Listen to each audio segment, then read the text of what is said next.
দেখুন শাকের পাতা দিয়ে আমি কিরকম করে বড়া বানিয়েছি। দেখুন, একবার খেলে বারবার খেতে ইচ্ছে করবে।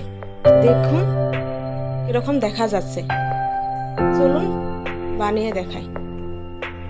প্রথমে আপনারা শাকগুলো এভাবে পানির সাহায্যে ধুয়ে নেবেন। ভালোভাবে ধোয়া হওয়া যাওয়ার পর আপনারা একটা থালা নিয়ে নেবেন। শাকগুলো নেওয়া হওয়া যাওয়ার পর এরকম দেখা যাবে। পরিষ্কার করে ধুয়ে নেবেন আপনারা। তারপর একটা বাসনে 2 চামচ ময়দা দিয়ে দিবেন।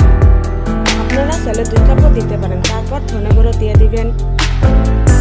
ধনে গুঁড়ো দেওয়া হওয়া যাওয়ার পর হলুদের গুঁড়ো দিয়ে দিবেন। তারপর আপনারা মরিচের গুঁড়ো দিয়ে দিবেন। তারপর আপনারা নিমখ দিয়ে দিবেন। আমি আমার মতো দিয়ে দিয়েছি, আপনারা আপনাদের মতো দিয়ে দিবেন। তারপর আপনারা 1/2 লিটার পানি দিয়ে দিবেন। তারপরে এরকম করে মিক্স করে নিয়ে নেবেন। আপনারা চাইলে হাতেরে মিক্স করে নিয়ে নিতে পারেন। আমি আমার মতো করে মিক্স করে নিয়ে নিয়েছি। তারপর একটা কড়াইতে তেল ঢেলে দিয়েছি। তেলটা আমি গরম হতে দিয়েছি। এখানে আমি শাকগুলো ময়দার সাথে ভালোভাবে মিক্স করে নিয়ে নিয়েছি। তারপর গরম তেলে আমি শাকগুলো এরকম করে দিয়ে দিয়েছি। তারপর দেখুন কিরকম দেখা যাচ্ছে। এগুলো ভালোভাবে ভেজে নিয়ে ভাতের সাথে খেলে খুব টেস্টিকর হয়। আপনারা একবার বাড়িতে বানাবার চেষ্টা করবেন। দেখুন কিরকম দেখা যাচ্ছে। বাড়িতে বানাবার একবার হলেও চেষ্টা করবেন।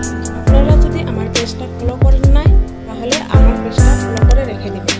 আমি ভিডিও দেওয়ার সঙ্গে সঙ্গে আপনারা পেয়ে যাবেন। দেখুন কিরকম দেখা যাচ্ছে। দেখে খেতে ইচ্ছে করছে। আপনারা বাড়িতে বানাবার চেষ্টা করবেন। তারপর আমার থালাতে নামিয়ে নিয়েছি। তারপর এরকম দেখা যাবে। দেখুন কিরকম দেখা যাচ্ছে। মুসমুসে ভাতের সাথে খেলে খুব টেস্টি লাগে।